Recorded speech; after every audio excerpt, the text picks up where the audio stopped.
Welcome to another episode of our live stream, My Journey to the Trinity. My name is Hussein. Hope you're having a good night. And it's Wednesday. Okay, it's the day before Thanksgiving.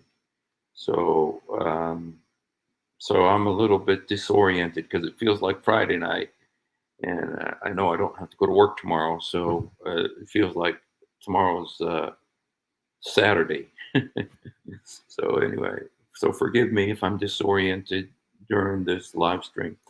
Another thing you may be disoriented about is the fact that I didn't play the music. I've been getting in trouble for the my intro because the music from a very beloved song I like called "Simple Man" by Leonard Skinner. Good evening, AZ. God bless you. And but I keep getting these things saying that I can't monetize my videos if I have the music because somebody else is using that video, that music. And so, anyway, I have to come up with my own music, and I'm going to. I just haven't done it yet, but I will. But the thing I was kind of interested in talking about today, God bless you, is actually about, one thing you may have heard about when they talk about the attack that happened on October 7th in Israel, is that it was exactly 50 years to the day after another. Oh, do you? What song is it? uh, it was 50 years to the day after um, another one of the major wars um, in the Arab-Israeli uh, wars. The Arab-Israeli wars. There's three major Arab-Israeli wars. The first one was 1948, when the UN said the UN partition of the uh, Palestine into an Arab and an Israeli state, and it declared Israel a Jewish state. Um, okay, cool. If you could send that to me or send me a link, I can look at it. And but I'm very meticulous about music. So, but if I like it, I might use it. But I don't know. I may get in trouble for using it because if it's somebody else's song, I might still get in trouble for using it. So, but I've written a lot of music, so I can use some of my own songs too to make sure that I don't get defunded, by YouTube, demonetized by YouTube for using other people's music. So yeah, they're very strict about stuff like that. So anyway, there was three major Arab-Israeli wars. Number one, 1948, when Israel was declared a state by the UN. Then there was the 1967 war, that's called the Six-Day War, when Egypt, Jordan, Syria, Lebanon, Iraq, a bunch of states fought Israel. Uh, and the war lasted 6 days. And that's why it's called the Six-Day War. And then the next major war was 1973, which was called the Yom Kippur War because it happened on Yom Kippur and kind of caught Israel off guard. Now, Yom Kippur, you guys, is the Day of Atonement, one of the biggest holidays in the Israeli calendar. And I was there. I was actually there. Well, I was there 9 years, and so I was there for many Yom Kippurs, or Days of Atonement. But I was actually in Jerusalem on the Day of Atonement. Once I was with my dad in our village, but then I went to Jerusalem to meet some American friends, and it just happened to be Yom Kippur that day, the Day of Atonement. And I tell you, everything is shut down. I mean, it is completely It's like the Sabbath over there, where the streets are quiet. There's no cars, nothing. Um, so I was there and I saw how it was so quiet, and so everybody's home celebrating the Day of Atonement. The Day of Atonement is when the high priest would put his hands on a goat's head and say, "I put on you the sins of Israel," and then sacrifice the goat and put the blood in the Holy of Holies. And of course, Israel hasn't done that in over 2,000 years because there hasn't been a temple. Hello, Damien, welcome. So they haven't been doing that, but they still celebrate Yom Kippur, the Day of Atonement, Eid al-Kafara in Arabic. Kafara meaning the covering. Kafar, is Kafara is very close to Kippur. Arabic and Israel and Hebrew are very close. They're cousin languages, so very similar. Kippur, Kafara. It's very similar. So anyway, in 1973, and by the way, I was there during this. I was only 9 years old. I was 9 years old. Okay, all right, yeah. I don't think I'm going to be very long, but yeah. I was there actually during this war because I lived in the Holy Land from 1972 to 1975 when I was 9, 10, and 11 years old. And the war took place in 1973. So I was there. And I remember as a kid, we used to go out after school and look up, and we would watch the Israeli jets fly by, and there would be in formation, like a bunch of jets, flying overhead, and we would watch them, and we'd hear news. There now, I didn't understand the news. I didn't know what was going on, but I remember that all my relatives and everybody was watching the news all the time. And they said there was a war. So I knew there was a war going on. I didn't know between who or what was going on. But anyway, I was there during that war as a kid. I didn't know what was going on, though I was only 9 years old. But anyway, uh, if you listen to them talk about the October 7th attack, when Hamas attacked the kibbutz in Israel, the October 7th, that they've said that was exactly 50 years to the day after the Yom Kippur War. And the thing that is similar about them is that they were both during that same holiday, Yom Kippur, and also it was October 7th. I believe in 1973 it was October 2nd. Because they're a lunar calendar, and so it changes every year. And then also, another thing is that, back then and this time, Israel was caught off guard. Israel was caught off guard. Yes, I remember. He still is to a lot of people. He's still considered a rock star to a lot of people. A lot of my relatives, because, the Palestinians are generally in two camps. There's either the Fatah or the Hamas. Those are like the two big parties, like Democrat, Republican.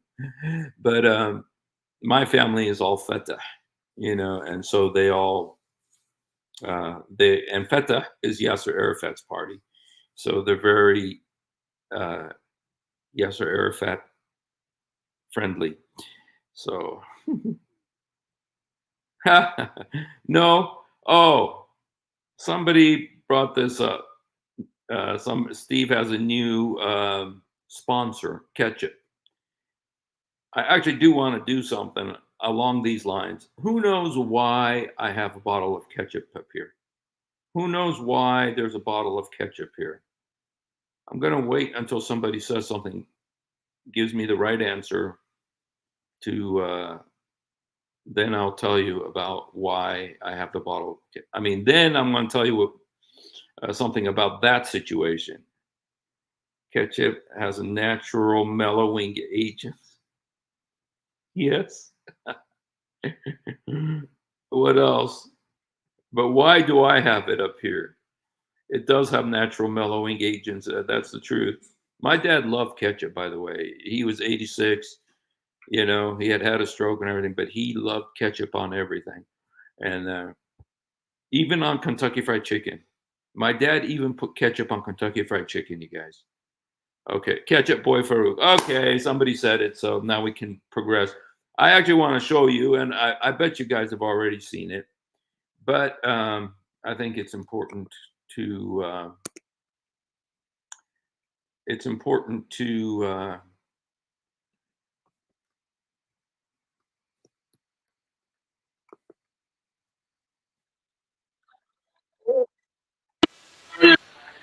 sorry guys, I definitely didn't plan that. Um,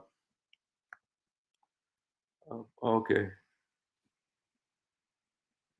okay. Let me see if I can show you the next video because there's a new video on the in the issue of our friend Othman. I don't know, you guys probably already saw it, but in case you haven't seen it,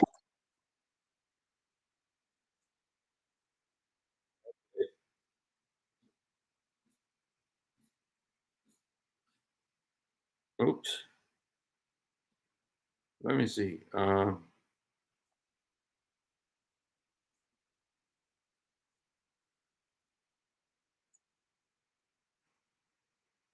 Okay, let me see.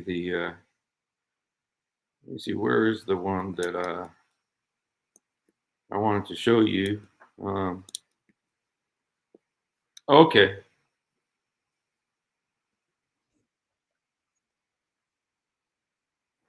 okay, okay. I don't know if you guys saw this, but let me see if I could put this on for you. This is turning into a soap opera, you guys, and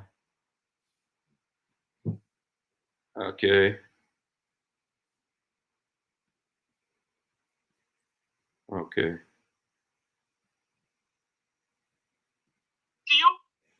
Thank you, Sheikh Osman. Got permission from After all the evidences I gave you, my husband to try and sell these for my mother-in-law. These are not my paintings, they're hers, but she wants to sell them and get rid of them. Assalamu alaikum rahmatullah wa barakatuh. A lot of craziness happening. I didn't want all of that. But subhanallah, I have rights and I believe in my rights in Islam. So let's make a summary here. After all the evidences I gave you, there is still some guys that don't believe me. They think I'm tripping or lying. Or I want to put Osman down. That's not my intention. I want people to be aware from some claims they are Muslims and follow Islam and ride the wave of Islam. When they get money and fame, they lose the basis of Islam. I hope I'm wrong, but this is the truth. So let's get to the point here. I have a question to Osman. What is my wife doing at your mother's house? And you know that she's still my wife. Your son told me that the paintings I'm gonna show you in a video, those paintings are your mother's. Okay? So why my wife call your mother my mother-in-law? And why she's at your mother's house? Okay? Why? You know that she's my wife and you know me very well. Why didn't tell me, Abu, your wife is renting? You said she rents there. Why didn't tell me, Abu, your wife is renting from my mother? That's what you said. Why didn't tell me that? Why you hiding that? And why you lied to me in a message that you told me that your mother lives alone? Okay, here's the video. Here's the message. It seemed like you didn't know that I have a video of my wife calling your mother-in-law. So anybody who slandered me May Allah forgive you. May Allah forgive you again and again and again. Please, guys, I told you have patience. Islam is about patience. Patience, and inshallah, you'll get whatever you want. Just have patience. I waited 1 year to find out the truth. I knew Osman married my wife. I knew it. I have suspicious, but I couldn't say anything till I make sure that he's the one. 1 year. It took me 1 year, subhanallah. Like the previous videos, I showed a couple of things. That my wife is describing Osman by his age, his first wife age, and there's very private stuff too. I cannot show it on public too. Okay, it's very extremely weird things, but it's okay. I'm not gonna mention it. And that you have 4 kids, and you are Pakistani, or your wife is Pakistani. She's in the late 30s. You have no siblings from your mother as brothers. Okay, and why she's saying that her husband has a master in hadith, and why she's hiding the fact that she's married. Well, she's not hiding that she's married, but she's hiding who is she married to. If a woman is proud of who is she with, she will be proud of him, not hide it. That's a lot of stress to hide her husband. Why you have to hide your husband? There's something weird in there, right? Why she choose San Diego? She doesn't know how to work. That doesn't I mean, she doesn't work. She doesn't make enough money to live in California. Okay, and she's from North Carolina, and you know in North Carolina they don't make enough money to support living in California. So she couldn't rent in California because it's expensive, right? So if she's renting at your mother's house as what you claimed, can you show us the receipts? I know my wife, she doesn't pay cash at all. She always use either her credit card or checks. Can you show us any receipt of the renting and why she traveled from San Diego to North Carolina, like when everything popped out, right? Another thing, why she chose your mother's house. United States is extremely big. She's choose San Diego and your mother's house. Subhanallah. I have rights on you. I have rights on you. And why your friends are threatening me? It's like, I know you. If you come to San Diego, we're gonna take care of you. Or you're not welcomed in San Diego. Is that a real Muslim?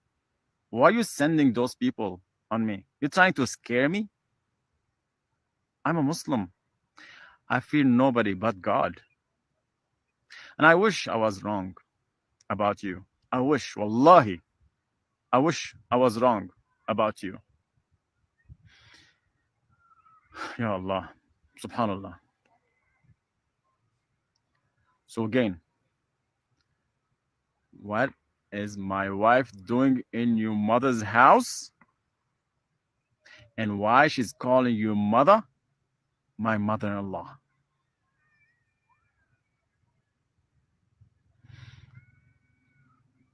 You tell me. Got permission from my husband to try and sell these for my mother-in-law. These are not my paintings, they're hers, but she wants to sell them and get rid of them. All of them have like Islamic verses on them, or like Musa confirmed those paintings are his grandmother's, Musa being Uthman's son.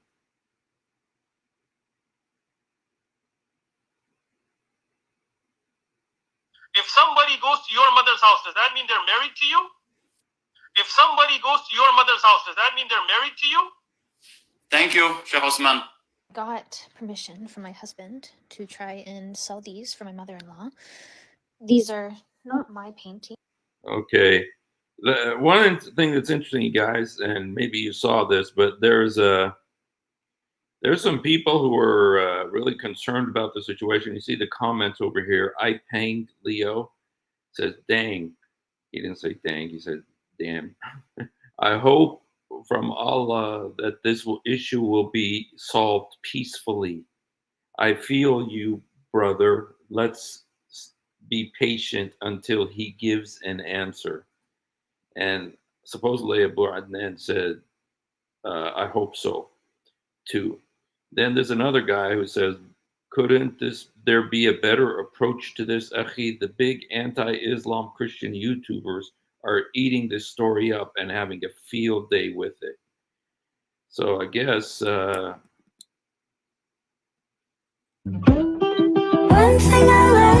okay, and then it says, I had little time to debate nicely and talk live in Windows. Okay. Okay, yes, he is. And Hun and his recent ex-wife were never legally married, and he is now posting her after she divorced him. I know he's totally messed up. I can't stand his rubbish.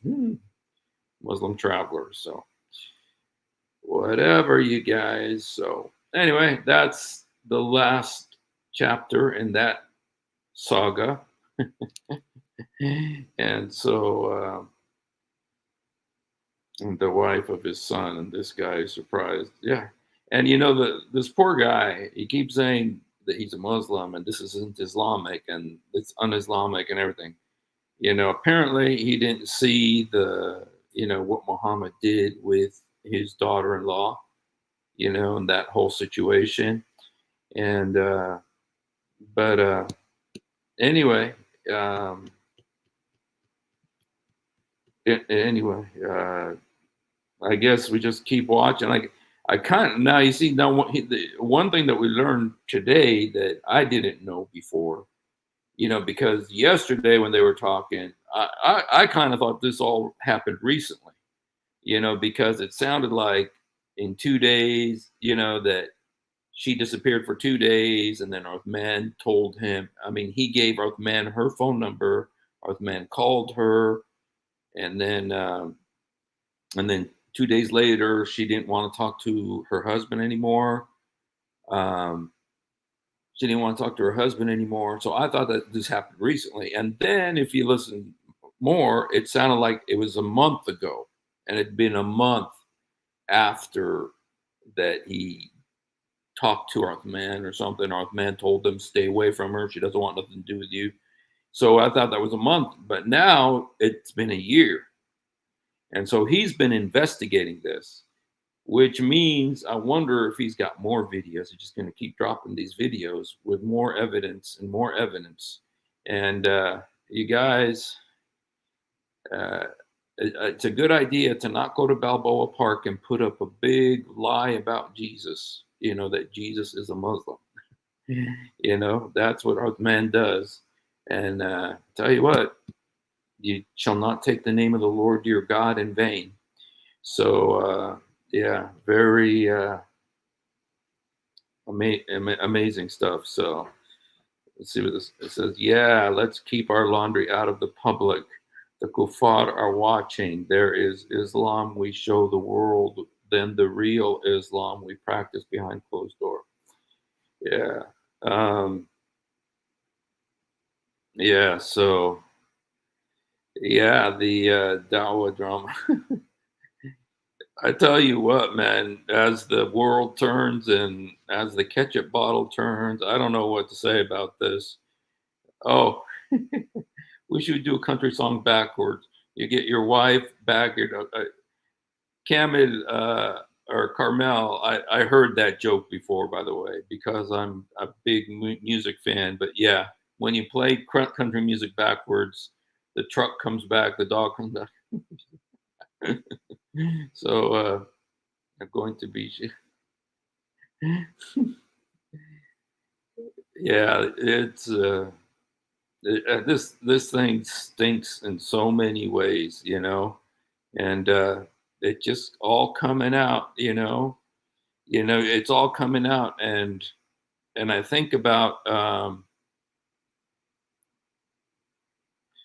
Oh yeah, here Tiger is saying something about the subject we are talking about. I got that sense too. I thought about it last month, but the question about last October gave me a sense that it happened.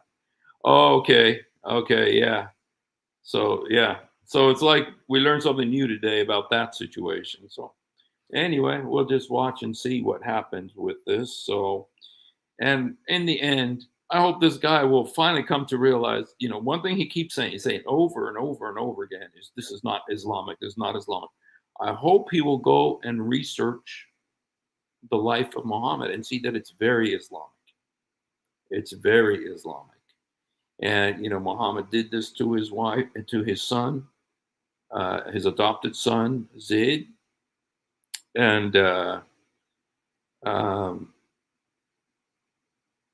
uh, he met his son, and then he fell in love with his son's wife, and to where his son had to divorce her. And a verse came down from Allah that, Zawajnakaha is the word in Arabic. Zawajnakaha, we married her to you. Allah, Muhammad got that word from Allah so that he could marry his daughter-in-law. So, yeah, this is yeah. So anyway, this is I think this will be the gift that keeps giving. Before it was Yasser Qadi, now it's this guy. I tell you what, you guys, there's going to be Muslims leaving Islam by the truckloads because of this. This thing is so stinks. So and it shows the truth, And then when you take it and you show that, wait a minute, he keeps saying it's not Islamic, it's not Islamic, it's not, hopefully soon he's going to realize that, yes, it is Islamic. And that, the problem isn't just Uthman, the problem is Islam. And that he will leave Islam and come to the Lord Jesus. That's what we want. Maybe this will shame Uthman to the point that he too will leave Islam. And you guys, pray for these guys, Okay, you guys. So anyway, now let's get back to our subject of today, which is the last Yom Kippur War. Why do I say the last? Because this thing happened during October 7th, during the Yom Kippur, last day of Yom Kippur. And the last Yom Kippur War was in 1973. I just want to watch, if we go watch just a little video of if you've heard about it, about the last Yom Kippur War.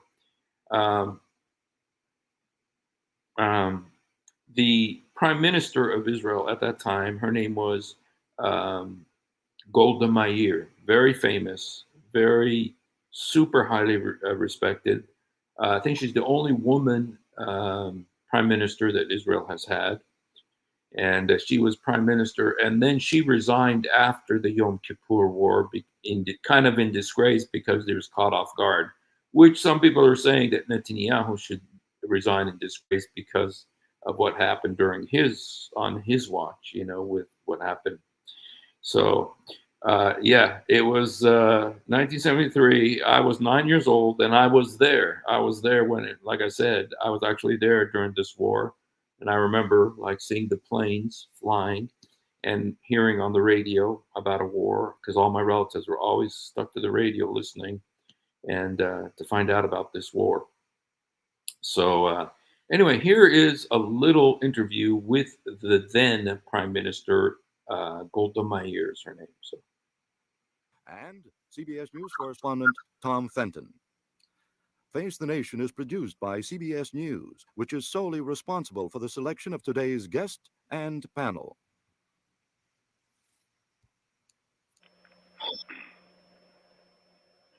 Mrs. Mayor, what President Nixon said was that there was the best chance for peace. He made no statement that there would be a real peace, but that there was. By the way, Richard Nixon was the president back then. Henry Kissinger was the Secretary of State. Very famous. The best chance for peace. Do you estimate that from what you learned that there is this chance for peace among the Arabs as well as among the Israelis? What I read, the only thing that I can honestly say is that we hope so. because so far from the Syrians and the Egyptians, there was not one single word said that one can say, well, look, this is something new. But I hope so. We can never make up our minds that there's no hope for peace. And certainly we shall do everything within our power to make it possible. Mrs. Mayor, when this whole prospect of negotiations is thought of to come in the near future, can you tell us when and where and under what auspices Israel would like to see these talks begin? As far as when and where is considered, as far as we're concerned, every hour is a good hour to begin. Every place in the world is a good place to meet. And under what auspices? Under what auspices? We'll listen and we'll make up our minds. And I don't think there'll be any trouble in all as far as that's concerned either. Mrs. Mayor, before the war, Israel seemed to be moving towards greater independence from the United States in terms of arms and was moving towards self-sufficiency. In view of what's happened now, do you think this is a realistic goal in the next few years? Looking for a little luxury this season? Indulge in Sorry, you guys. Let me just so we can listen a little bit more of what she was saying. I think it's worth listening to. So.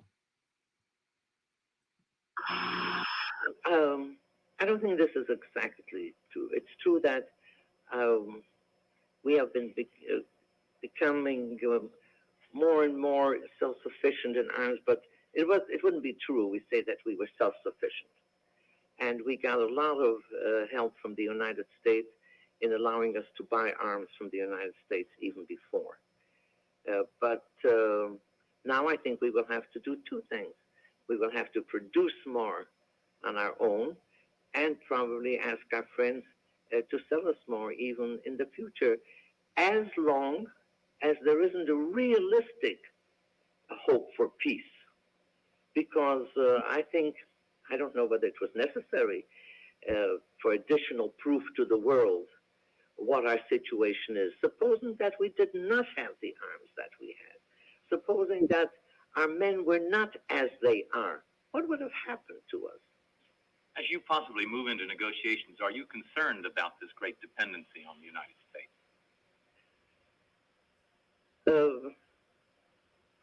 Maybe it's semantics, but instead of calling it dependency, I would like to see it rather in a relationship of friendship between two equals, the United States and Israel, as far as size is concerned and so on.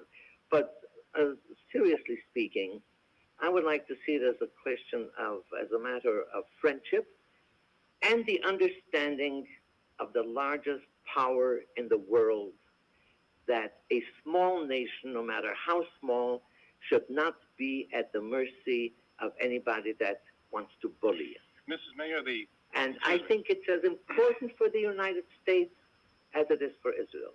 It certainly is as important for the world. If Israel can be bullied by others and everybody else standing aside, that's happened in history before. Czechoslovakia was offered. But you had a speech to the Knesset in which you outlined three dangerous things. You said that a ceasefire arranged by the superpowers, and I believe you said mainly in their own interests, is a dangerous thing. A world in which Israel has lost most of its former enthusiastic friends is a dangerous thing. And you were referring to other nations besides not the United States, but to other nations. And then, of course, enemies who possess most of the world's oil is a dangerous thing. Now, those first two dangerous things, I think, are the ones we're interested in. One in which you have lost the support of many small nations who were friends of yours before, and one in which you talk about a ceasefire arranged not by you, but by superpowers for their interests. Look, I don't equate the two superpowers. It does not mean that we do not, from time to time, have differences of opinion, sometimes rather painful ones, with the United States. I don't want to paint this as an idyllic picture. The United States has its interests, we have ours. I think most phases of interest as far as peace is concerned and so on, we are at one, but these are two different nations. So I wouldn't want to equate the Soviet Union, for instance, with the United States. That would be absolutely unfair, and I think not truthful. much better if the Egyptians and we had arranged it. But as long as the Egyptians don't want to do a thing of that kind, there's no. But now you are talking. You've had a meeting of military officers between Egypt and Israel. Is that a breakthrough? Is that a start of something real? This is the first time that something like this has taken place. We suggested it. We were very happy it was accepted. From what I heard this morning, and I haven't yet a full report, the atmosphere at any rate was good. There are possibilities, and I think realistic possibilities for future meetings. Now, if you want me to say, does this mean that it leads directly to peace quickly? I can't say that, but it's a good start. I hope so. It is a good start. It's a start that people begin to talk. Has it, Mrs. Mayer, been followed by any assurance to you from Dr. Kissinger or any other source that, in fact, the political leaders in the Arab world, President Sadat and the Egyptian leaders, are willing to come and sit down and talk with Israel the way this military officer did yesterday? No. I think what has been said is that the United States and Russia together now are committed according to the third article of the Security Council resolution that there will be negotiations between the parties. But that's all you have, that piece of paper. This time, between the parties. Not a promise. Well, I don't think they can promise, but that both of them are committed to try to influence the two parties to get together, that yes. Mrs. Mayer, you now hold a large number, perhaps 5,000 Arab prisoners of war, and they hold in turn a number of Israeli prisoners of war. What moves have you made so far to attempt an exchange? Well, the situation is such that we haven't even received a list of the prisoners of war. Against all international conventions, we have thousands of prisoners of war, and we are giving them lists through the Red Cross constantly. We are treating the wounded. The Red Cross can visit the Egyptian or Syrian wounded soldiers, and they do. We did not receive a list of our prisoners of war to this day. The Red Cross was not allowed until this minute to visit our wounded men either in Syria or in Egypt, and certainly they have not released the wounded people as it is they're supposed to do according to the Geneva Convention. We have done all this. We are sending a batch of, I think, 700 wounded prisoners. We're releasing them today. The Red Cross, about 2,000 wounded prisoners. We're prepared to release them, but they must also perform their part of the convention. Will you move into negotiations with the Egyptians if this question isn't settled ahead of time? I'm now talking about peace negotiations. But we don't want to put up conditions of peace, whether there are peace negotiations or not. International law, international conventions have not been made only for Israel. Both sides must comply. Of course we want peace, but supposing there is no peace, and supposing Sadat does not want to negotiate for peace, well, what about the International Convention, which says exactly what should be done with the wounded soldiers and Red Cross, the position of Red Cross? This has nothing to do with negotiations. Is this a political, diplomatic question, or is this something which might be suitable for discussion by the military officers who have been meeting, or are they confining themselves strictly to the local issue of the Egyptian Third Army? This question was raised by our representative. It will be raised in every forum. At the military meeting? At any meeting. We cannot just give up our men to the mercy of Sadat or Assad. Okay, guys, just wanted to listen again. And, I don't know if you're listening there, there's so many of the same issues back then that are being today. For instance, the issue of the hostages. Right now there's that big thing about, the hostages being released, and it was going to happen Thursday, Thanksgiving, but apparently it's been postponed until Friday. And I don't know, very that they always said that it was very sensitive, and it. I mean, I heard a guy today saying until it happens, it didn't happen. And so, I mean, as much as they're so feeling like this is going to happen, that there's going to be this release of hostages, I think that there is a sense that until it happens, don't think that this thing is 100% guaranteed. That's going to happen. So, but it's interesting that same issues that you're hearing today, they were talking about back then. And Golda Meir, you guys, was I think she was born in America and then moved to Israel and became the prime minister. She was in government for a while. There's movies about her. In fact, there's a brand new movie about her. There's a brand new movie right now in the theaters about her.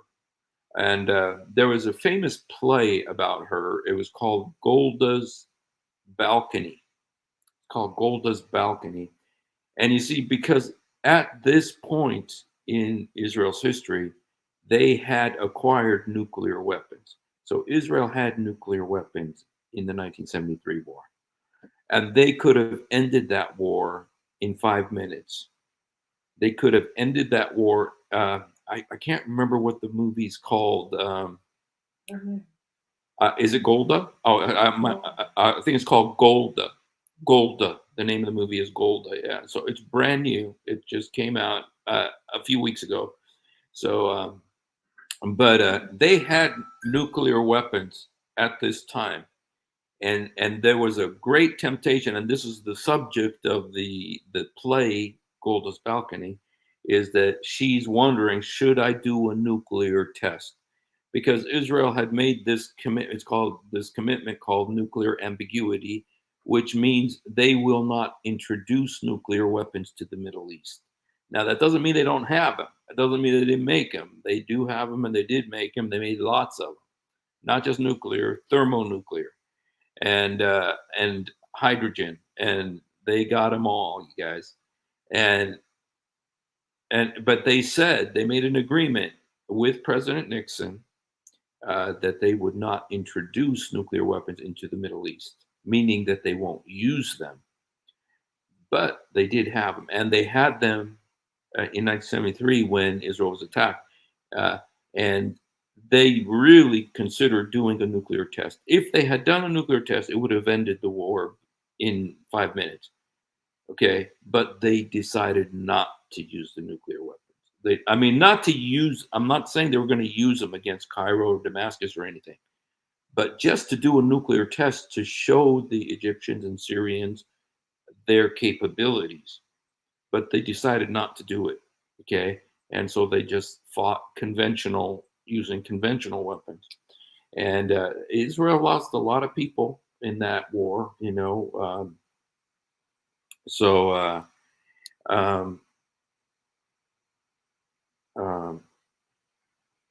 me just tell you a little bit about the 1973 war. I just want you,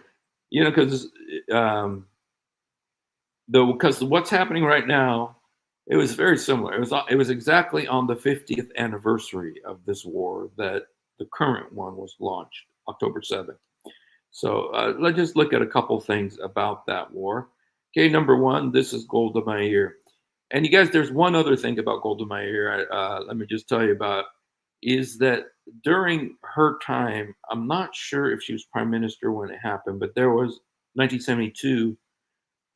There was what happened at the Olympics where 19 Israeli athletes were kidnapped and killed by a group called Black September, and they're Palestinians. And so when that happened, Golda Meir, I believe she was prime minister. She started a campaign. I can't remember what it was called, but there was a movie by Steven Spielberg about it called Munich. And what Golda Meir started was a revenge campaign. And she went after all the leaders. And no matter where they were, in Beirut, in Libya, in Algeria, in France, in Norway, they found them and they killed them. And it was nonstop, and the world was so. What this did is it showed the world Israel's intelligence capabilities. That the Mossad was the world was blown away by uh, how good the Mossad was, how the Mossad was able to find these guys and take them out. And it took years to get them all, but it was nonstop. And it got to the point where even Israelis were telling Golda Meir, just stop. We got our revenge, stop. But she didn't. She kept on going. So that was something that she was famous for. So if you ever want to look that up, it's in regard to the 1972 Black September Munich Olympics situation where they killed the 19 Israeli athletes. And so there's movies about this. Yeah. I remember hearing about it. I was only 8 years old when that happened. Was born when my grandmother. You guys, I have. Okay, I'll say this at. I'll tell you this at the end. But anyway, let's look at a little bit about the Yom Kippur War, 1973. Like I said, there's three major wars that Israel had: 1948, when it was established as a nation; 1967, when it was the Six-Day War, when they took over Jerusalem, the West Bank, and the Gaza Strip; and 1973 war, which is this one, the Yom Kippur War. Now, there's been other wars, for instance, 1956, the Suez Canal War. And the Suez Canal War, you guys, that was where actually France was kind of in a jam. France was in a jam there. Israel went and helped them. And because Israel helped them, France built Israel a nuclear reactor called Dimona, where Israel has built its nuclear weapons, all underground. And so, this, all of this is connected. And then, of course, there's been the two intifadas of Palestinian uprisings. You see, there's a different kind of a war, more of a guerrilla type warfare. And anyway, the 1973 Yom Kippur War began October 6th. When was the thing in October 7th? Remember, is when this attack, the current war started. It was October 7th. But the Yom Kippur War started October 6th, and it lasted until October 25th.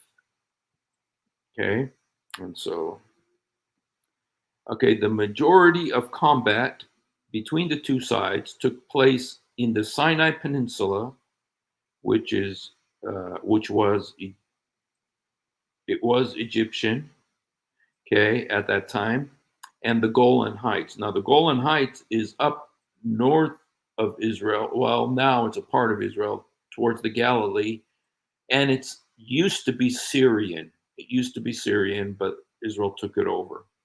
Both of which had been occupied by Israel in 1967. Oh, okay. So in 1967, Israel had taken over the Sinai Peninsula and the Golan Heights. Okay, with the Six-Day War. Okay. The Yom Kippur War was also known as the Ramadan War because it started on the 10th day of Ramadan. Okay. The October War, the 1973 Arab-Israeli War, or the Fourth Arab-Israeli War, was an armed conflict from 6 to 25 of October 1973 between Israel and a coalition of Arab states led by Egypt and Syria. So there was two Arab nations that were the leaders, Egypt and Syria, but there were other Arab nations that also fought in this, And so now if you go back to 1967, there were more. There was Egypt, Jordan, Syria, and then 1948, there was a bunch, Iraq, Saudi Arabia, bunches of countries that got involved there. Okay. So, okay. Let me just show you some pictures from that war. This is in Egypt, or like the Suez area where the Suez Canal is. Okay. Now this is some Egyptian soldiers. Okay, the Egyptian soldiers, and they're holding up the picture of their president. And their president at that time was Anwar Sadat. Anwar Sadat. And he was the one who ended up making peace with Israel. Now, let me tell you what I heard. Let me tell you what I heard. I hope it's true. You know, the one who did the negotiations with these guys. Okay, in 1978, there was negotiations between Sadat and Menachem Begin, who was the prime minister of Israel in 1978. And at that negotiation, it's called the Camp David Accords. What happened is that who was the president then? Jimmy Carter, whose wife just died 2 days ago. And who's in hospice care right now himself. He's 99 years old, the oldest ever living American president, Jimmy Carter right now. He's the one that oversaw this. Well, Jimmy Carter was a born-again Christian. He is a very, very outspoken born-again Christian who had led several people to the Lord. Among the people he led to the Lord, you guys, is Jane Fonda. He led Jane Fonda to the Lord. I don't know if you know Jane Fonda and what she did during the Vietnam War and everything like that, disgrace that she did, and super liberal and everything. But he led her to the Lord. She's now considered a born-again Christian because of Jimmy Carter. He led her to the Lord. So anyway, but at the Camp David Accords with Menachem Begin and Anwar Sadat, this is Anwar Sadat, okay? What I've heard, you guys may disagree with me, is I heard that Jimmy Carter actually told Anwar Sadat about what the Bible says, about the Sinai Peninsula, about the land, about Israel, about everything. And Anwar Sadat, according to what I heard, and I heard it, I hope it's right, but I don't know 100%, but I heard that Anwar Sadat got saved. He became a believer. He accepted the Lord, and he made peace with Israel. He made peace. He's the first Arab nation to make peace with Israel. And so, did Jimmy Carter lead him to the Lord? I choose to believe it, even if maybe it's not true. I choose to believe it. But you guys, after he made peace with Israel, as you may know, he was assassinated. He was assassinated by, I believe, the Muslim Brotherhood.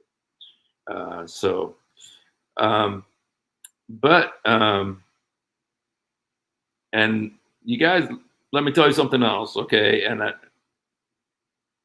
I choose to believe it, even though I don't know if it's true. There was a very well-known Messianic pastor in Washington, I think. And it was a woman, and she was very anointed. She was an amazing preacher. And she was in Jerusalem because she's Messianic, she, Jewish and stuff. So she went to pray at the Western Wall, the Wailing Wall. And, it's separated. The men are on one side and the women on another. And while she was praying there, a woman came up to her. And the woman looked at her and said, "What's it all about?" And after the woman said that, "What's it all about?" She looked and she said, "Oh," and she understood that Jesus is the Messiah. Okay? Now, this preacher woman, this Messianic preacher woman, she was preaching at my church. This is 40 years ago, you guys, 30 years ago or 40 years ago. She said, this woman accepted the Lord, the one that came to her and said that. She said, she didn't tell us who it was, but she said, if I told you her name, you all would know her. And everybody was sure it was Golda Meir, that she also accepted the Lord. So I hope so. I hope they all accepted the Lord. So Yasser Arafat too. I heard that, of course, everybody says that they led him to the Lord. Everybody, TBN used to go there, and we prayed with him, and everybody said that they had. Arafat was very smart, so and but anyway, so let's hope so. We want God wants everybody to be saved. Says it's His will that none should perish. So, all right, here's another. This is the president of Syria, and the former president. The current president is his son, Bashar al-Assad. But this guy's name is Hafiz al-Assad. He was the president of Syria when it attacked Israel in 1973. Okay. Okay, then these are Israeli soldiers during the 1973 war, and then this is Egyptian soldiers, and I think they have a dead body there of one of the soldiers. So anyway, this is is that the pyramids in the background? Looks like the pyramids in the background. I don't know though. Okay, so giving you guys a history lesson here about the 1973 war.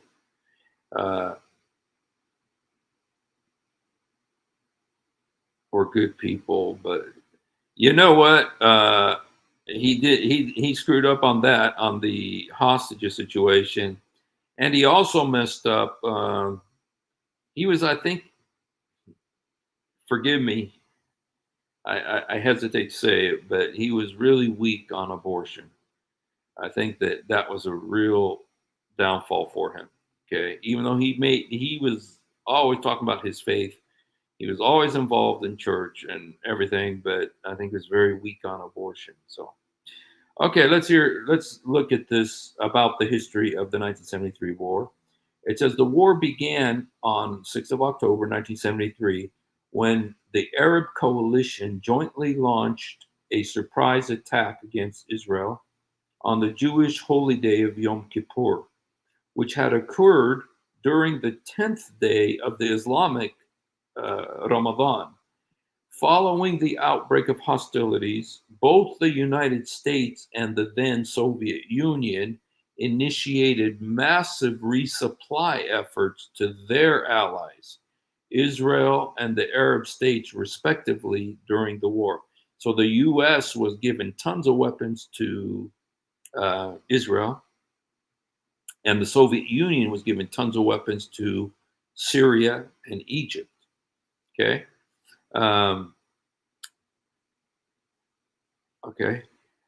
Which led to the confrontation between the two nuclear superpowers.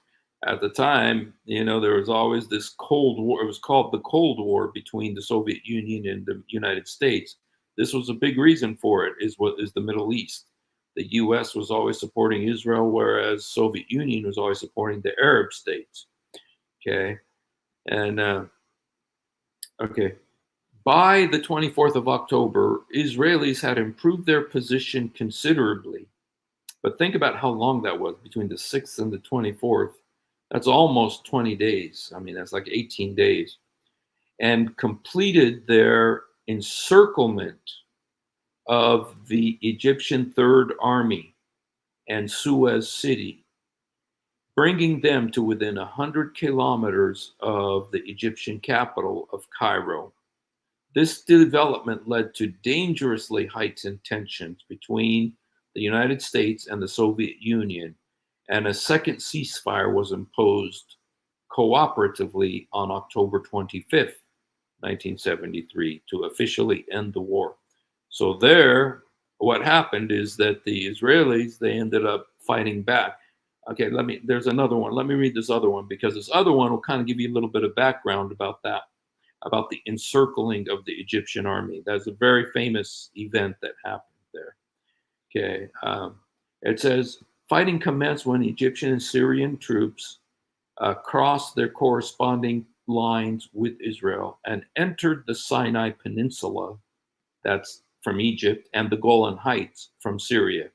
Egypt crossed the Suez Canal in Operation Badr and advanced into the Sinai Peninsula. Now, the Sinai Peninsula had been Egyptian. You guys, this is where Moses and the Israelites were, the Sinai Peninsula. This is where Mount Sinai is and everything. And it used to be Egyptian, but in 1967, Israel took over the Sinai Peninsula, which is about 3 times bigger than Israel. The Syrians launched a coordinated attack in the Golan Heights to coincide with the Egyptian offensive, and initially made gains into Israeli-held territory. After 3 days of heavy fighting, Israel halted the Egyptian offensive, resulting in a military stalemate on that front, and pushed the Syrians back to pre-war ceasefire lines. The Israeli military then launched a 4-day-long counteroffensive deep into Syria. Within a week, Israeli artillery began to shell the outskirts of Damascus. Okay, so they pushed the Syrians all the way back to Damascus. Okay, and Egyptian forces, meanwhile, pushed for 2 strategic mountain passes deeper within the Sinai Peninsula, but were repulsed. And Israeli forces counterattacked by crossing the Suez Canal into Egypt and advancing towards the Suez City. On October 22nd, an initial ceasefire brokered by the United Nations unraveled, with each side blaming the other for the breakdown. And then this happened. And then on the 24th, Israel pushed the Egyptian army to the point where they encircled the entire Egyptian army. They had them encircled in Egypt. And so the UN got involved, and they said, listen, we have to let the Arabs save face here, because it's very embarrassing for them to have been defeated by Israel a 3rd time. Okay. And so, they did, they ended the war and everything on the 25th and everything. And so anyway, so what is today? Let me see. Okay. So, well, we're very close. It's the 22nd today. So, it lasted, the last time it lasted from the 6th until the 25th. So let's hope that this will be over. I'm hoping it's going to be over. It's just so painful to watch what's going on right now. And so, anyway, so that's kind of the history of the 1973 war. Okay. And now it is exactly 50 years to the day almost, because the attack happened on October 7th, 1 day after the original Yom Kippur War. So, yeah, so that's kind of the history there, just so that you could kind of get an idea of, because if you hear very often they're talking about in both cases, Israel they had their guard down, and Israel was very hurt. There were many Israeli soldiers killed in 1973. And one interesting thing is that I'm not sure, but I do believe that the Egyptians consider that they won this war. Even though, they were encircled and everything, they consider that they won this war. And so, I don't know. It kind of leads you into the importance of declaring victory. And why is it important? Because but what ended up happening is that Egypt did eventually, 5 years later, make peace. True story. They did eventually make peace with Israel. It was the first Arab nation to make peace. The second is Jordan. And so those 2 nations have made peace with Israel. And even though it's been a cold peace sometimes, but it's still the peace treaty between them has continued. And Israel gave back the Sinai Peninsula as part of the peace agreement. They gave it back to Egypt in accordance with the Bible, because the Sinai Peninsula was not part of Israel in the Bible. So yeah, so that's kind of the history of the 1973 Yom Kippur War, 50 years ago. And yeah, they gave it back in 1978. No, they didn't get it back.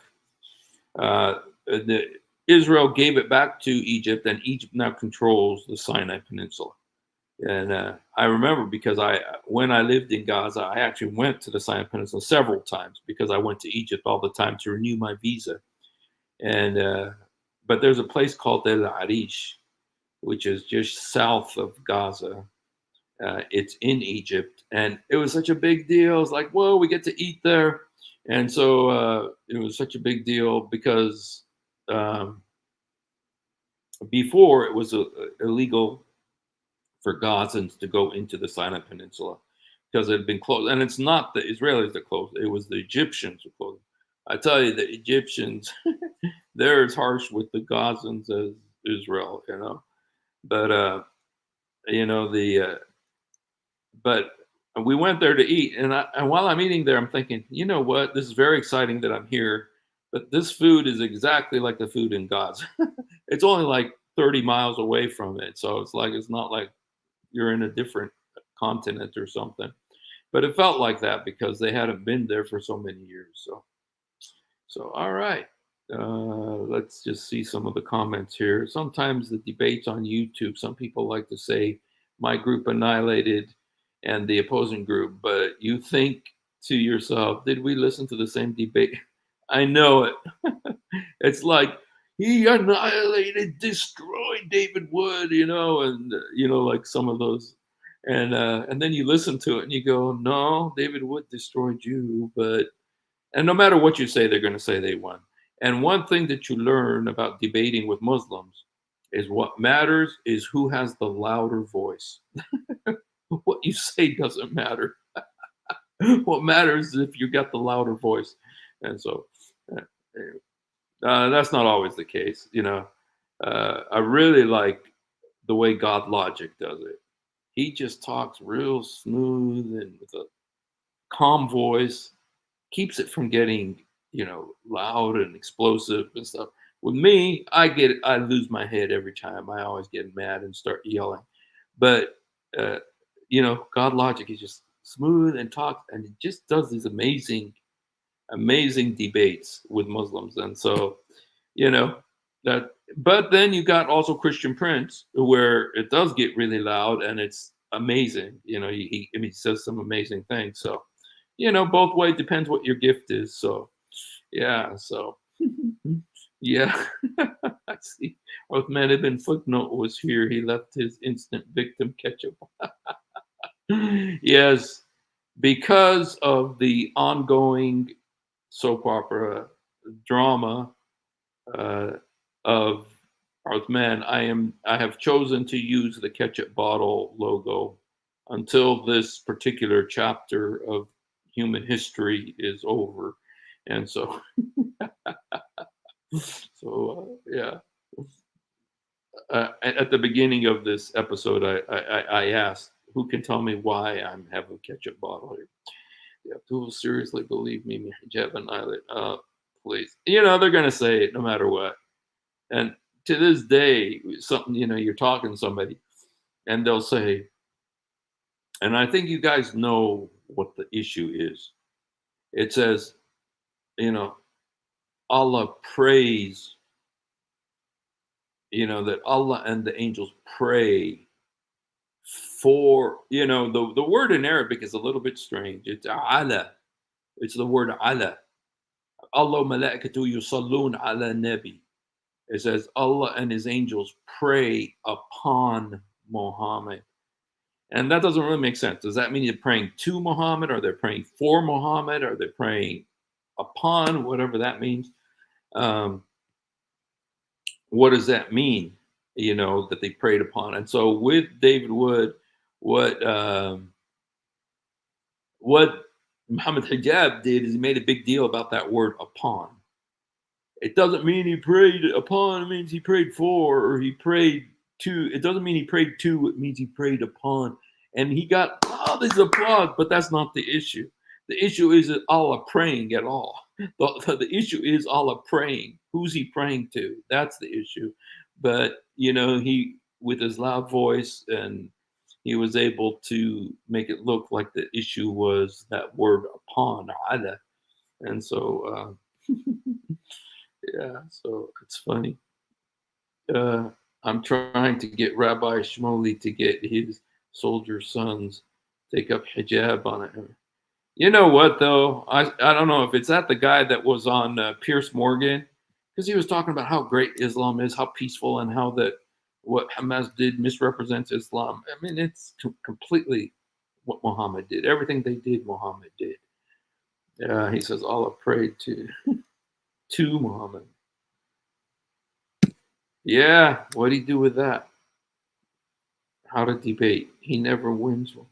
Nader Ahmed, I had him on my channel one time, and I started talking to him, and I tell you what, he gave up a lot of ground. I mean, he admitted that Satan put words in Muhammad's mouth. He admitted that, when I was with him.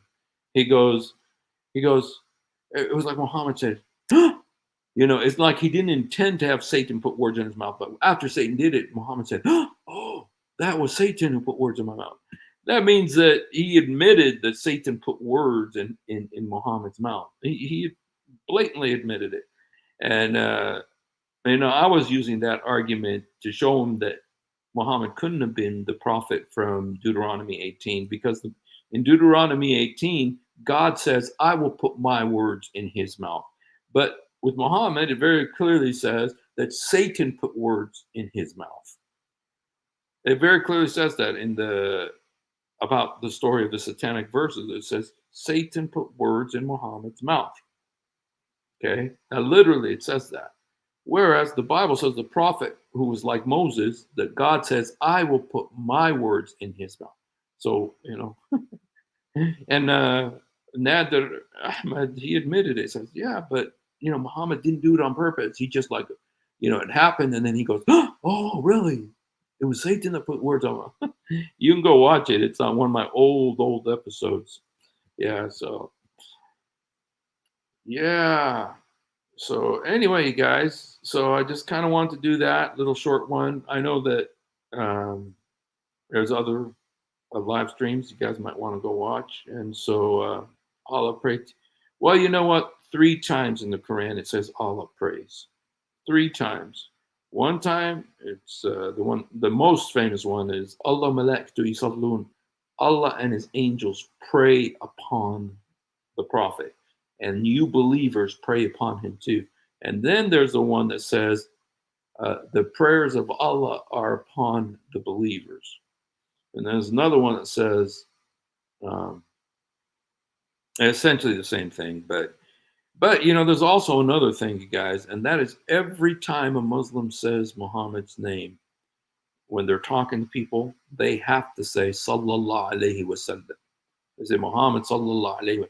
Muhammad, Allah praise upon him. Sallallahu Alaihi.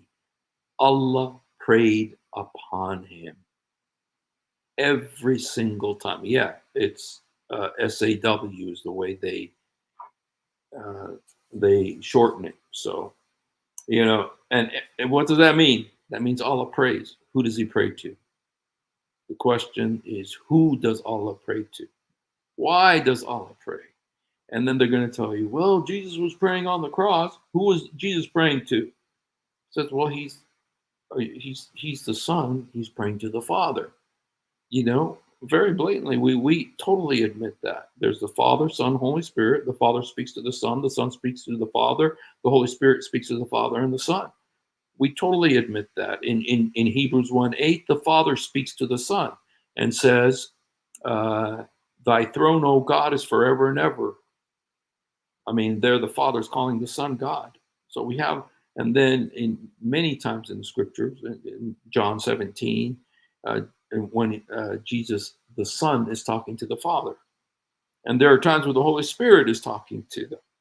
And so we have Father, Son, Holy Spirit. We have the God, members of the Trinity communicate with each other. And that's prayer, you know. And so we have absolutely no problem. But Muslims have a big problem because they're Allah prays, and they say he prays every single day, a zillion times a day. Because every time they say his name, they got to say Allah prays upon him.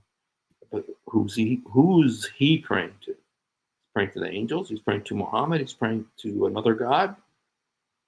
You know, and they don't have an answer for that. So that's why you try to change the subject and make it like what Muhammad Hijab did with David Wood. So, okay, guys. Well, we covered quite a bit of ground there. We talked about Golda Meir, talked about the 1973 war, talked about ketchup and ketchup situations. And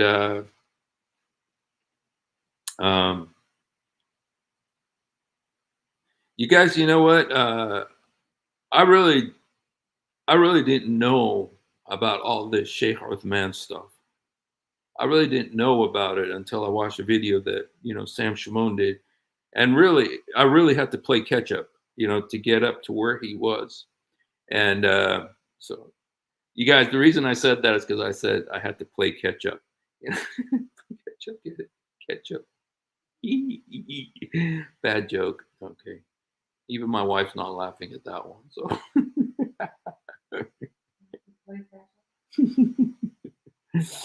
All right, you guys. Thanks for being with us. And you guys, the reason I'm not playing Simple Man anymore, and I am really, Sam did an awesome video. He's the first one, I think, that did this. You know, it was amazing. I'm not sure if he was, but I think he was. He was the first one. Somebody sent him that video. He did a really wonderful job on it. So, and I think Christian Prince did something. And Jay Apologetics and his wife. Wait a minute. Did they do one? Yes. No. It was, wasn't it?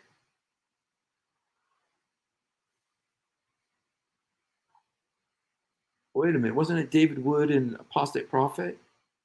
Oh, okay. Anyway, sorry, guys. I thought I always get them confused. So, anyway, thank you guys for being with us. If you haven't done it, Jesus help me. Jesus forgive me. Jesus come into my heart. Jesus help me. Jesus forgive me. Jesus come into my heart. يسوع ساعدني. يسوع سامحني. يسوع ادخل قلبي.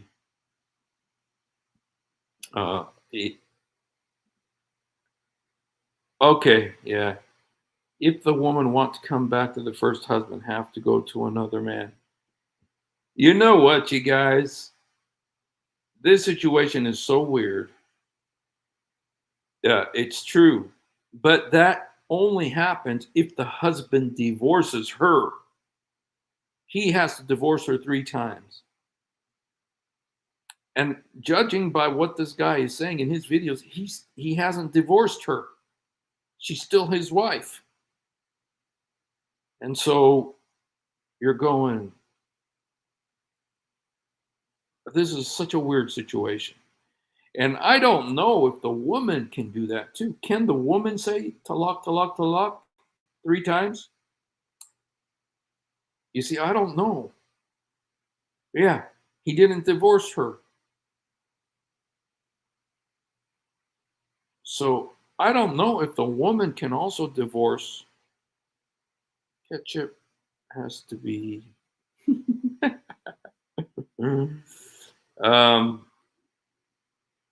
You know, he went to Mecca and did pilgrimage to get forgiveness for doing that. So let me just look.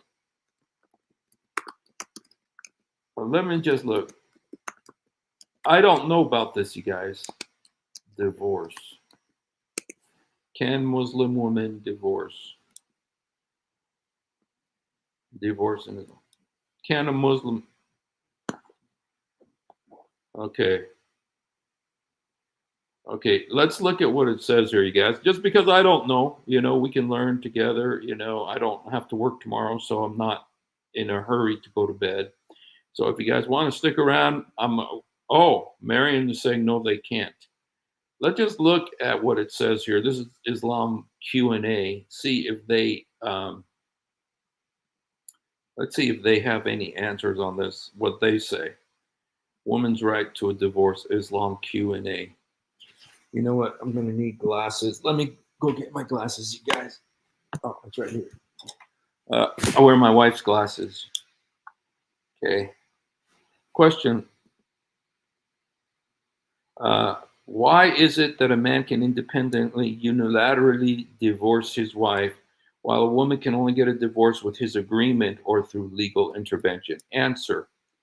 Thank you for your important question. The reason why Allah has given different rights and responsibilities to men and women is that men and women are physically and emotionally different.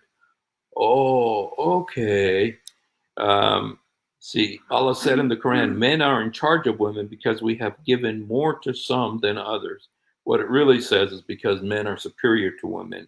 Qawamun, rijal qawamun ala nisa. Okay. Generally speaking, men can independently enter and exit a marriage, while generally speaking, women cannot independently enter and exit a marriage. This is not to harm women, but to protect them. The need to protect women is something recognizable to many people who have lived life and is demonstrable by the differences between men and women. Boy, you guys, that was, let me just read that again. Okay. Bless you, babe. This is not to harm women, but to protect them. The need to protect women is something recognizable to many people who have lived life. Is recognizable to people who have lived life and is demonstrable by the differences between men and women. In the case of genuine physical and emotional harm, she can exit the marriage. But in order to be fair, there has to be some kind of greater legal authority to judge whether or not there is genuine physical or emotional harm. Hashia al-Dasuki. Okay. Okay. All right. That wasn't very helpful, actually. But I let me see if there's something else a little bit stronger. That was very weak. That was very weak. Okay.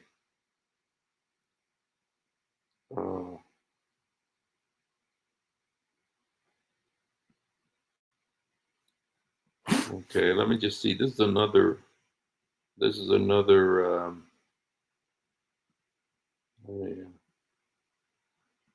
Let me see if this. I don't know if this is going to be any better. Tiger. Just because you brought this up, I just want to say something that I was going to do a live stream about this, but I have not. And that is about the Vikings. There's a great similarity between the Vikings and Islam when it comes to when they die. Because these warriors, what happens to them when they die, the warriors die, they go to a place, not Al Jannah, $5, you guys. You're going to get $5 cash if you can tell me what the Viking Jannah is, the name of the Viking Jannah. You guys, $5. I will give you a clue. It's in a Led Zeppelin song. Okay. Yeah, both worship that. But they have a place, their heaven, the heaven that the Vikings go to. Okay. Who knows the name? Aha! Nicodemus got it. Valhalla. Okay, it's in a Led Zeppelin song, you guys. The Immigrant Song by Led Zeppelin. So anyway, but Valhalla is where Viking warriors go. Okay, it's like their Jannah, and there they get a bunch of women too. Very similar to, very similar to a Jannah, Muhammad's Jannah. So it shows you that it's the same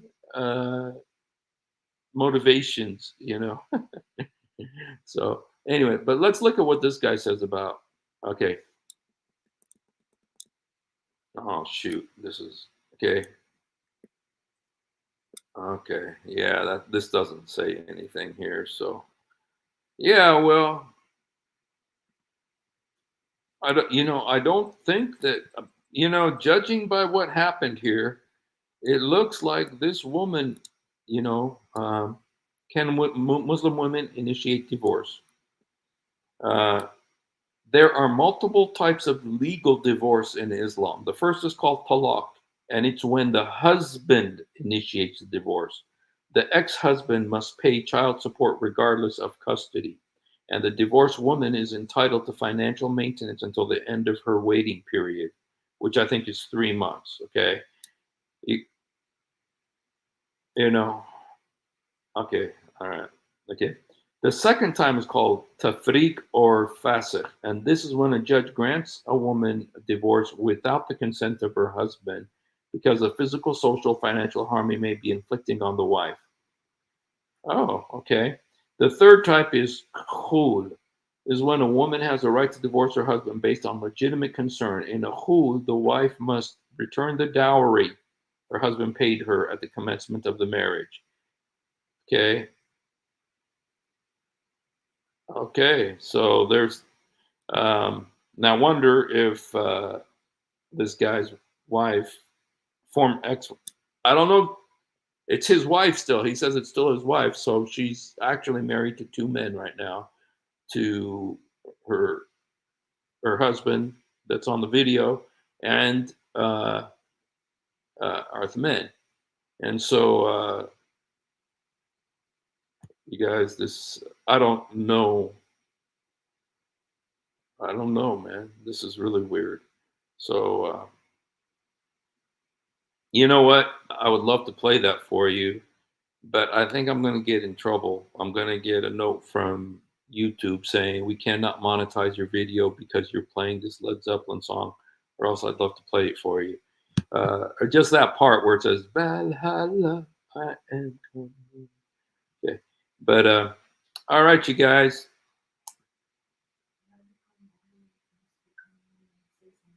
Oh, radical moderate, you want to come say something? Okay, okay, radical moderate, you guys. He's radical moderate is a radical moderate. I know him from Cross and Crescent, uh, Cross and Crescent live stream, which is on Sundays with Brother Eric Smith. And so if you want to come on, Radical Moderate, and there's the invite, bro. Okay, here's our friend Radical Moderate. Hello, Radical Moderate. How are you? What's up, brother? I just had to mute the stream. I think it's the first time you've been on my live stream, huh? No, I've been here a couple times. Oh, okay. Well, welcome again. Welcome back. Yes, I am radical moderate. I am what I am. But no, well, I shouldn't have said it that way, but Okay. exactly. Anyway, no, so I wanted to bounce a couple things off of you. Well, first of all, discussing on the Dawa as the Dawa turned soap opera. There's a couple things.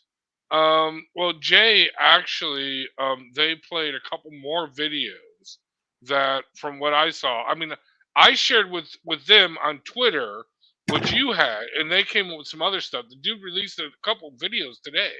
I mean, just like hours ago, like today. Yeah. So there's some more drama going on with this. Anyway, um, and evidently, what's his name? Ali McDowell has chimed in on it. Yes, I actually came up with that, and Jay and them stole it, but that's okay. I gave it to them. I'm gonna steal it too. I'm Palestinian. Go ahead, brother. Go ahead. Ali McDowell. Yeah. Anyway, so yeah, so no, but evidently, well, the clip you played and they played, the woman says, okay, think about this for a second. The woman says, yeah, my husband, okay, called me because this guy who's not my husband, shouldn't say it that way, but this other guy who wanted to be my husband, and he Yeah. calls me and says the only reason I'm calling you is because this one guy won't get off my butt. Okay, about calling you. Okay, so let's deal with two things. First of all, one, it could be this dude could be like a total stalker. You know what I mean? Like, he wants her to be his wife, and he calls his sheikh and says, "Hey, can you call her to convince her to be my wife?" You know what I mean? That is one angle we're going with. Okay. Okay, but that's fine. But I just want to say that's not what he said, though. Exactly. I understand that. Okay. Okay. But either way, let's go with that. Okay. So here his sheikh is like, okay, I'm gonna call her to convince her to be your wife, right? Okay. So he calls her, and after talking to her 2 hours, He was very fond. She totally blocks the other dude. Well, that's another thing. I mean, think about this. Well, you're married, obviously, and so are other people. I mean, seriously, if you're gonna get a divorce, I mean, your wife blocks you on social media. I mean, I'm thinking there are other key indications going on there. Okay, I mean, if it's gotten to that point where all of a sudden, I don't know, all of a sudden my wife blocks me on social media. Duh, dude. And I don't know what's going on. And I called my sheikh, and the sheikh said she doesn't want you. Leave it alone. You know what I mean? Stop So bothering okay, her. Stop bothering her. Yeah. You stop bothering her. That's what he Right. said. Stop bothering her. Yeah. So I'm actually having to lean towards this woman's explanation in a little bit that this dude actually was. But okay, but let's go with that. So but anyway, he calls the sheikh. He wants the sheikh to convince this woman to convince her to marry him.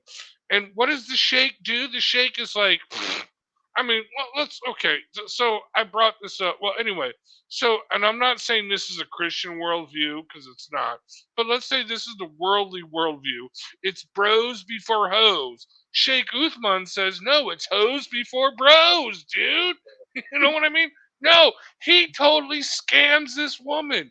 Not only that, but he's married to another woman, right? Yes. You know what I mean? And no, she even says, well, they don't have to tell the wife, okay? The first wife that they're going to marry a second wife. But we have an agreement that if I lose out or if I'm not doing my marital duties, that he'll warn me first, but then he'll marry a third wife. Yeah. Daughter of Christ brought this up. And she's like, that's talking like a classic second wife. No, he's going to do this to another woman, but he's not going to do it to me, you see. Anyway. Yeah. Anyway, bottom line, it's not looking good for all of them. Because one, first of all, what kind of a woman talks to a dude, a stranger, for 2 hours? Yeah, on the phone? But this guy said that his wife is very shy and she does not talk to guys. That's what he said in the video yesterday. But then he gave her number to Uthman, and Uthman, because this guy's on his butt, is what she said. He calls her, and then they were very fond of each other after 2 hours. I mean, for 2 hours. What was it? Where are these women? I don't get it. I don't understand. Well, maybe these women are out there and I don't want nothing to do with them. Is probably the problem. But anyway, no. So, but no. He's already married. She knows he's married, right? To another chick. But she's like, okay, no problem. I'll be your second one. And I'm going to move in with your mom. Wait. I'm sorry. I don't mean to laugh at these poor people because they're lost and going now. But no. But you gotta laugh because it's just too funny. You know what, Radical Moderate? I have been impressed by your artistic, creative, and with your production skills, because I remember when you did a phenomenal the thing about that thing that visited Muhammad in Cave Hira, and you actually had actual live footage of it, and that was amazing.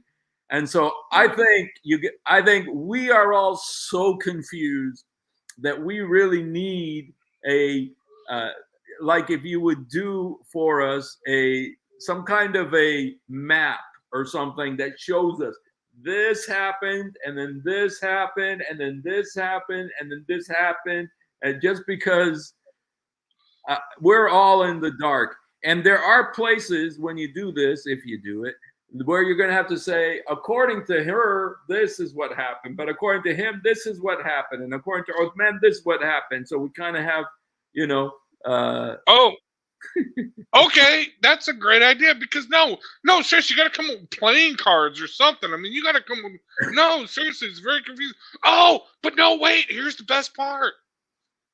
Uthman's own son ratted him out. His own son. That was, you know what? You know what? I thought this thing happened like, at first, I thought this happened 2 days ago, Right.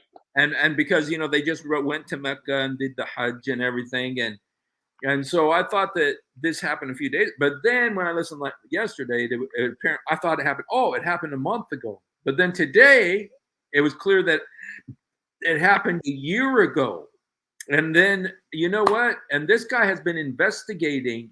And if you look at his video is very well produced. I mean, it's got all of the dialogue, every word that he says comes on the screen. So you can't mistake what he's saying. And you know what? I think tomorrow there's going to be another video. The way well, no, there probably is. No, this is going back and forth. They're not playing around here. They're going all full jihad on each other. But I want to know who this woman is. I mean, seriously, she's recording videos. Yeah, this is my husband.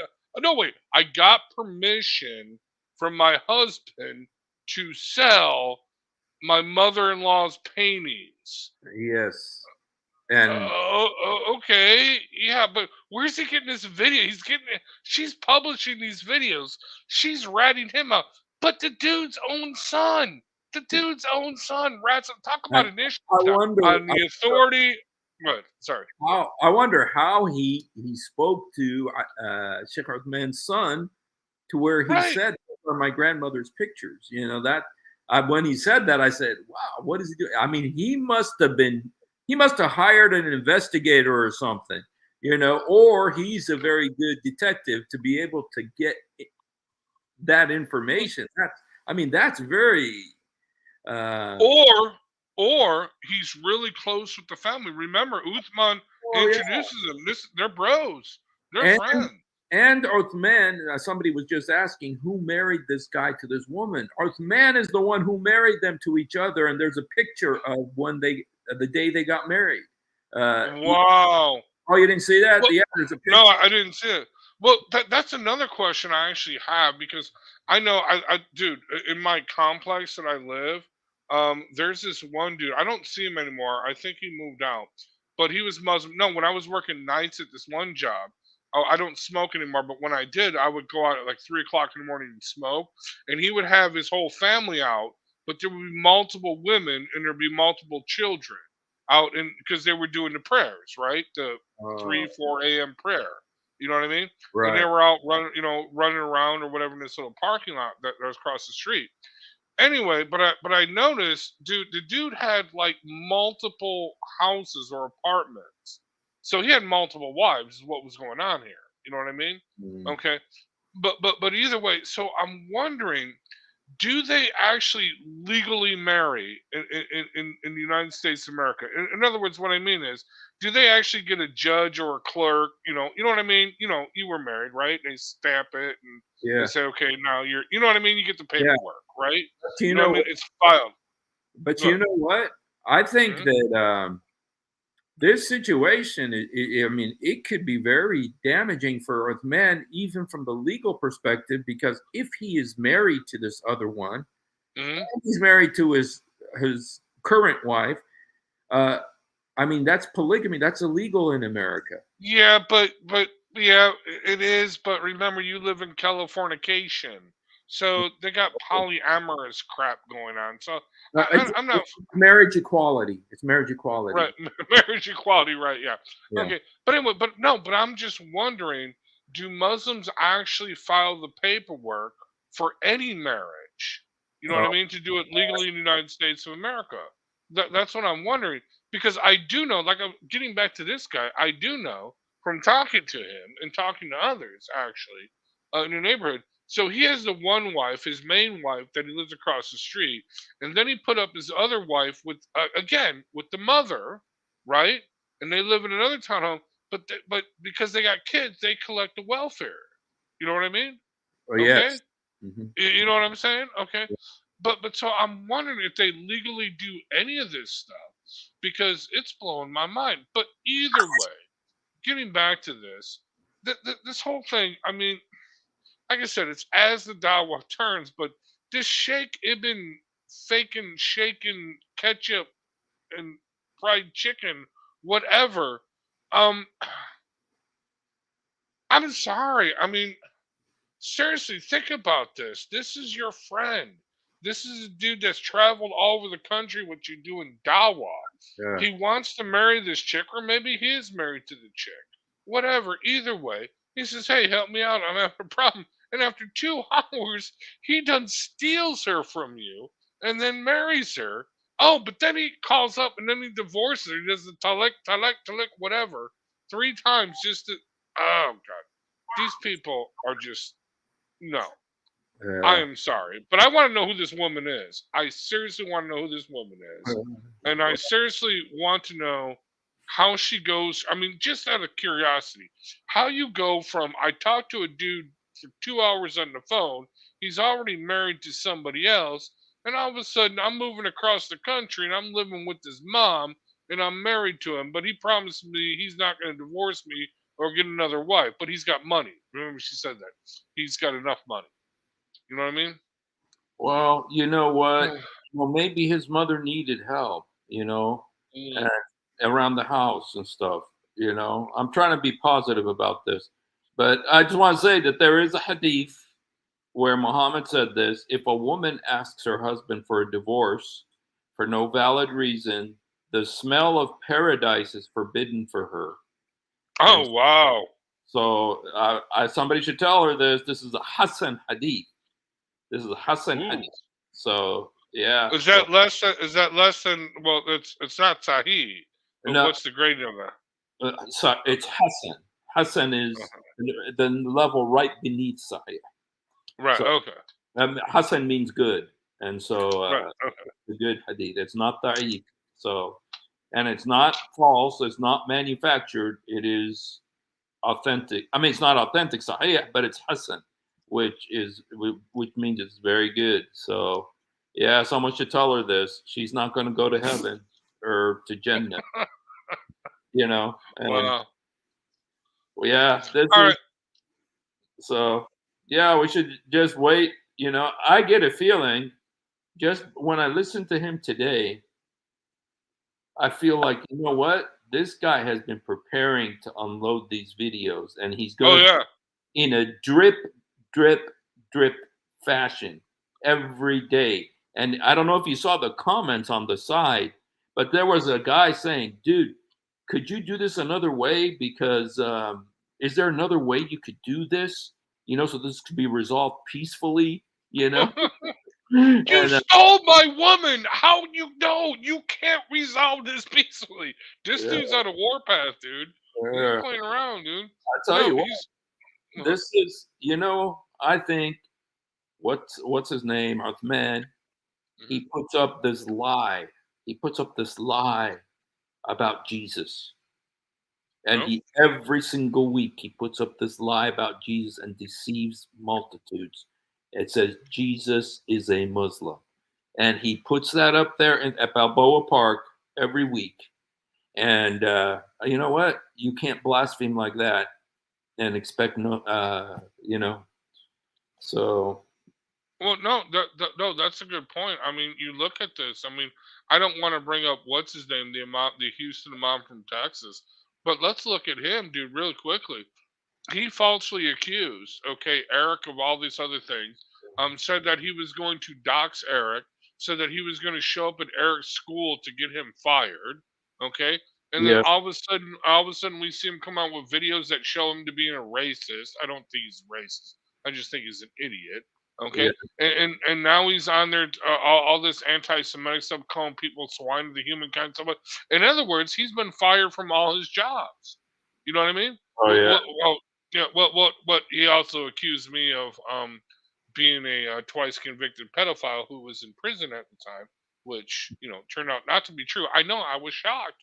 It turned out not to be true. I am not a twice convicted pedophile serving time in Wisconsin. I was shocked by the whole thing. But oh, anyway, I do want to ask you on this Gaza Palestine stuff. You mentioned the last time I was watching your stream about a Christian church woman, an organ player. You said yes, she walked outside and the Israelis shot her dead. A Israeli sniper shot her, yes, and nobody came out, and she just bled out in the street. yes. What's up with that, yo? Yeah, that's her. You know what happened is there's essentially nobody's supposed to be out on the streets Right. because of what's going on over there. And the Mhm. Christians, this group of Christians was inside the church, and Mhm. they're safe as long as they're in the church. But Mhm. she got, she got, after so many weeks, 6 weeks or whatever, she just Right. wanted to go see her house, see her home. And so she starts walking and she got shot in the legs. Mhm. And she got shot in the leg. And the thing is, nobody can come out because they'll get shot too. And Right. he was calling people, sending messages, my leg, I can't feel my Oh leg. my God. Yeah, she was sending messages, I can't feel my legs. And she just ended up bleeding to death out there. And I knew her. I used to lead worship with her in Gaza. But And nobody can go out with a white flag. They didn't know she came out of a church. I mean, I mean, no, I'm sorry. You're a yeah, sniper. You got that in the scope. You can see she's a woman. You know yeah, what I mean? yeah. I don't know. I'm An I'm older I'm, I'm woman. not And very happy on that. yeah, Yeah. it's a very sad situation. And there's many. But anyway. But what do you think of this whole ceasefire thing, dude? If it ever Well, happens, you there's know something. what? It hasn't started yet, first of Mm, all. And, they were supposed to do the hostage return today, mm, Thursday, but now they changed it to Friday. mm. Or they said nothing's going to happen until Friday. And it makes me wonder if they are going to do anything. Now, one thing that I'm thinking about this is the last time Hamas had a hostage. When I was there when they had a hostage, his name was uh, Gilad Shalit. He was Yeah. a soldier, and they had him for like 5 years. And when they released him, Israel got over 1,000 soldiers. I mean, 1,000 prisoners. They gave 1,000 prisoners to get him out. But for Right. this, for 100, for 50 or 60, however many hostages they're going to release, they're only getting 150 Palestinian prisoners. And which makes me think Hamas is really with its back up against the wall. They really Right. understand how desperate their situation is. And yeah, there's a lot going on there. So yeah, I don't want to say too much. I just it's a very sad, very sad. Do you know when? Do you know when the ceasefire is supposed to start? Because I've just been checking the Twitter and I follow these Muslims who are supposed to be in Gaza, but I don't think they're in Gaza because they're showing me that they're eating food. Anyway, maybe some are, but when is it supposed to happen? Because they're actually still Supposed getting bombed to- today. Well, it was supposed to happen the same time the hostage is released. At the same Oh, time, you get 4 days ceasefire, and they would release. They're going to release. They said 50, and so it'd be like 12 tomorrow, 12 the day after, 12 the day after. Kind of like that. And if they keep releasing them, they'll extend the ceasefire as long as they keep releasing hostages, And so it was supposed to start Thursday, but like I said, it has been pushed now. They're saying nothing's Really? going to happen before Friday. And you're wondering Oh, now why they're already postponing it. And it makes you think, what's going on, And I heard one American guy who's like a security expert or hostage expert. And he says, when you have something this sensitive, until it happens, it didn't happen. So right. don't be celebrating. Don't be thinking, all right, breakthrough or anything. Until it happens, it didn't happen because this thing can fall apart so quickly. And well, let's hope that they will do it on Friday. They'll start releasing these kids. Right. So yeah, Right. Well, no, that's some the thing. I mean, get as many out as you can. Um, get more out, but as long as Israel, I mean, no, Israel can't just stop. I mean, no, they're committed. They got to get rid of Hamas. I mean, for the Palestinian people. I mean, yeah, I'm sitting there, like I said, I'm looking at Tel Aviv, and I'm looking at photos and videos of Gaza before, obviously, before the great Israeli remodeling operation that they're doing. But no, you know what I mean? And they could be twin cities.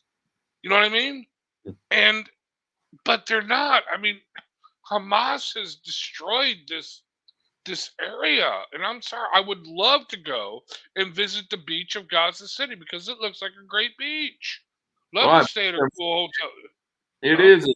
It's the same as the Tel Aviv beach. Right? It's No, like I said, they could be twin cities, and they got a port. Oh, this is another thing on Twitter I noticed, and I'm gonna leave you with this probably.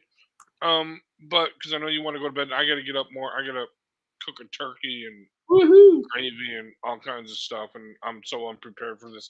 But anyway, um, no. So on the Twitter, on the hardcore, Palestinian guys, evidently the Biden administration wants to talk about developing because evidently off of Gaza's shoreline there are natural gas wells. Okay, Yes.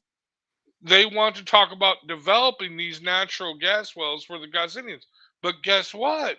All of a sudden, these Western people living in the West, these I love death more than you love life.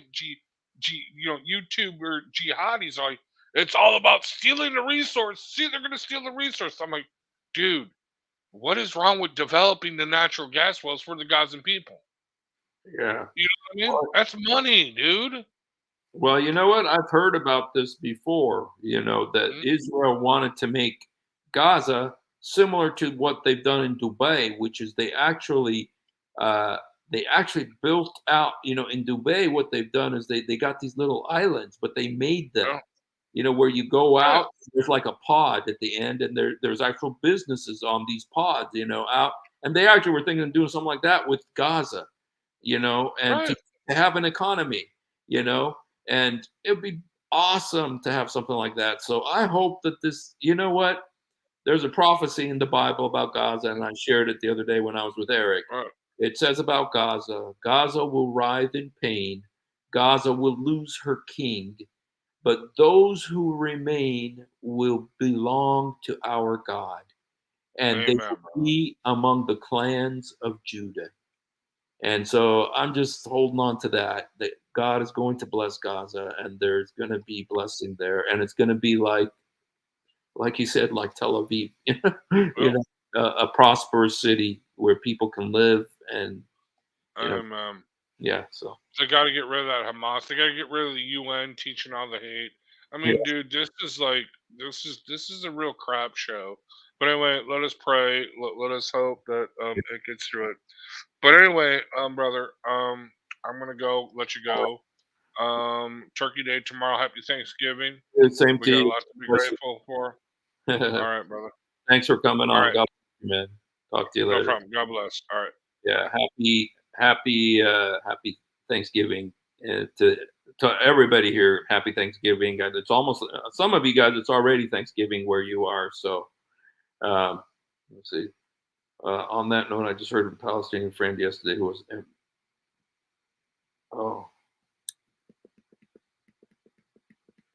yeah, Tel Aviv has a beautiful beach. I've been on it many times. And Gaza does too. Gaza has, it's the same beach, it's the same sea. It's only a few miles separated by 10 miles, or I mean, they're so close, But the difference between Tel Aviv and Gaza is like, miles and miles apart. I mean, in terms of economy, in terms of infrastructure and everything. And so, but we want the blessing for Gaza and blessing for people of Gaza. I love Gaza. I lived there 6 years. And the prophecy that I spoke about is in Zechariah chapter 9. Zechariah chapter 9. So,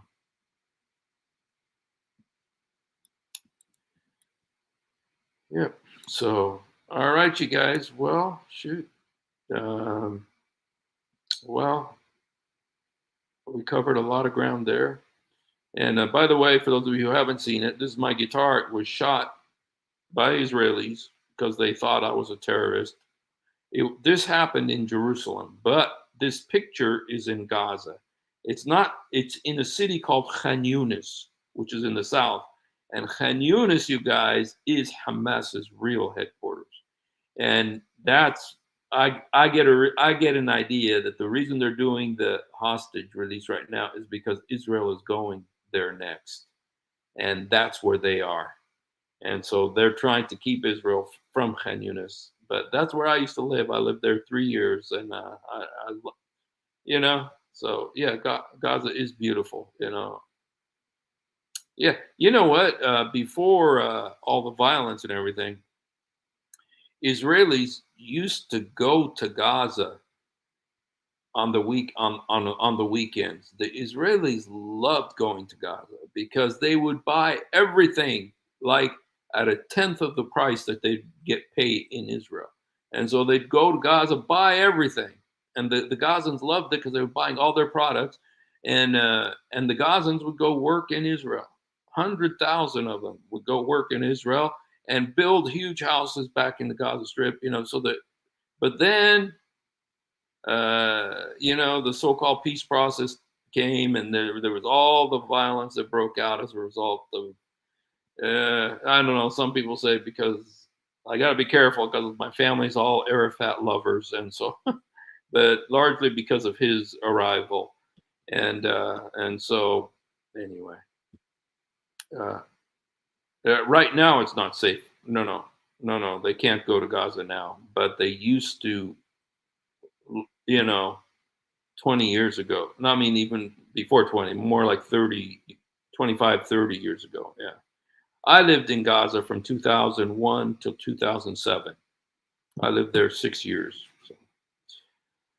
All right, you guys. Well, if you haven't done it, please do it now. Jesus, help me. Jesus, forgive me. Jesus, come into my heart. Jesus, help me. Jesus, forgive me. Jesus, come into my heart.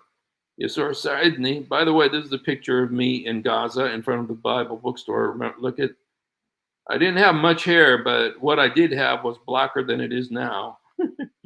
And you guys, everybody, and when I lived there, everybody in Gaza wore these shirts. These shirts were so popular with the squares and stuff. And that's one of my friends, a great missionary too. And so, yeah. And so I worked there. This is the Bible Society, and it doesn't exist anymore. The manager was killed, but yeah, wonderful times. So yeah, so praise the Lord. All right, you guys. So like I said, Jesus loves you. We love you, and have a wonderful night. And you guys, sorry, I can't use my intro anymore. I love my intro with Simple Man, but I get in trouble for it. So anyway, but I can use this.